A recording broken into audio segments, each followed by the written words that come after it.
Let's go back to the mid-19th century.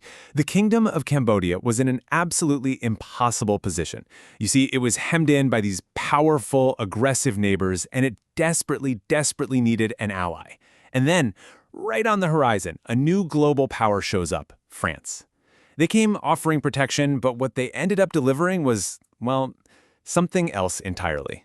This is the story of how that offer of protection became a textbook case for colonial control. So that's the big question we're going to unpack here. How did a deal that was supposed to ensure Cambodia's very survival, slowly but surely morph into a full-on colonial takeover? It's a classic, if tragic, story about the shifting balance of power. It really shows you the true cost of so-called protection and what happens when the protectors decide they're not going anywhere. So, to really get why Cambodia would ever invite a distant European power into its business, you have to look at a map from the 1850s. The kingdom wasn't just in a tough spot. It was literally in a fight for its life. I mean, just imagine being caught in a vice. On one side, you've got Siam, which is modern-day Thailand. On the other side, you've got Vietnam.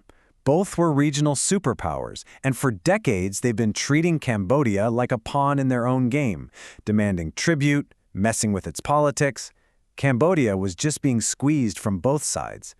You can just feel the desperation in this quote from King Duong. He didn't see France as just another master. No, he saw them as a potential counterweight. His logic was pretty simple, right? His immediate neighbors were a constant daily threat, while France was far away.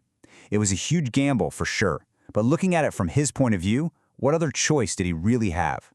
So, in 1863, the next king, King Norodom, signed the treaty that officially established a French protectorate. According to one account, the French admiral in charge of southern Vietnam, quote, having no immediate war to fight, looked for a peaceful conquest and began dreaming about Cambodia. And that treaty? It kicked off an intense 40-year-long tug-of-war over who was really in charge of the kingdom. For the first few years, things were tense, but, manageable. But it wasn't long before the French vision for what Cambodia should be started to clash, and clash violently, with the kingdom's centuries-old traditions. Protection was about to become total control. Okay, so to understand the collision that was about to happen, we got to understand the bedrock of Cambodian society. Power wasn't some faceless bureaucracy. It was a whole web of personal relationships. Peasants owed labor and goods to their local official, their patron, who in turn owed loyalty and tribute all the way up the chain to the king. The whole thing was built on entourages and personal obligation. The French looked at this system and just saw chaos, inefficiency. To them, it was just getting in the way of profits and what they called rational control. So their solution was a whole series of reforms that struck right at the heart of that patron-client system. By putting their own officials in the provinces, getting rid of slavery, creating private land ownership, and centralizing taxes, they weren't just changing a few rules. They were taking a sledgehammer to the very ties that bound the entire Cambodian elite to their people and to their king. King Norodom tried to resist all this, which led to this one pivotal moment. The French Governor-General, a guy named Charles Thompson, had just had enough. He sails a gunboat right up the river, anchors it so it's staring at the royal palace, and at 10 o'clock at night, marches in with an armed escort to confront the king. He puts a new treaty on the table, and the message was crystal clear. Sign it, or we'll find someone who will.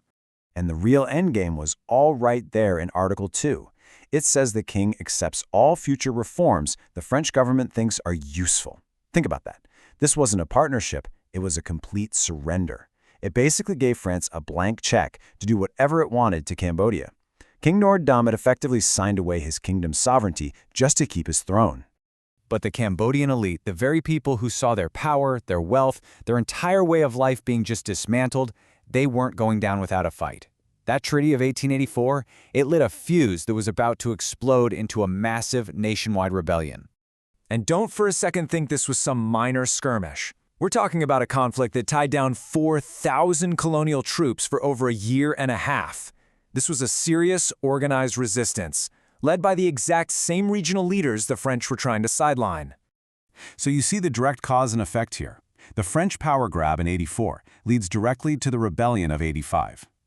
The fighting was so fierce and so costly that by 1886, the French realized they just couldn't win by force alone. They had to go back to King Norodom, the very man they distrusted, and ask him to pacify the rebels, promising they'd respect Cambodian customs and laws. So you could say the Cambodians won a temporary victory. The French definitely backed off their most radical reforms. But they hadn't given up. Not at all. The rebellion simply taught them that a frontal assault was way too costly.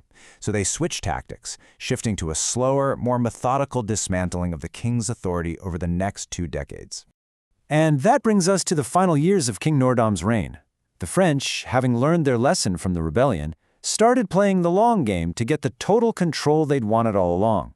This was the checkmate. This was the final move. Citing the king's failing health and his supposed inability to rule, the top French official, the resident superior, was granted the power to issue royal decrees, appoint all officials, and collect all taxes. The tug of war was officially over. The French had won. From that moment on, Cambodian officials, who for centuries had answered only to their king, now took their orders directly from the French resident. I mean, the palace was still there, sure. It was still the symbolic heart of the kingdom. But the real power? That was now sitting in a French administrative office. What was being protected was no longer Cambodia. It was French colonial interests. Norodом's own son, Prince Yukanthor, actually traveled to Paris to try and tell people what was happening. And his words here are just incredibly powerful. By replacing a system built on obligation with one built on private land and Western economics, the French had completely rewired Cambodian society. They'd created new forms of wealth for sure, but as Yukanthor points out, they'd also created new forms of poverty. So when King Norodom finally died in 1904, the French were ready to put the final pieces of their plan into place. First, they bypassed Norodom's rebellious sons and put his much more compliant half-brother Sisowath on the throne. Then, with a cooperative king in place, they finally pushed through all the big reforms they'd been planning since 1884, effectively turning Cambodia into just another cog in their big colonial machine. And that really leaves us with this one final thought, doesn't it? Cambodia reached out to France to escape its neighbors, only to be completely consumed by its so-called protector. This whole period fundamentally reshaped the country's politics, its society, its economy, and it set the stage for the incredibly tumultuous century that was still to come. It's a pretty sobering reminder of what colonial power really means.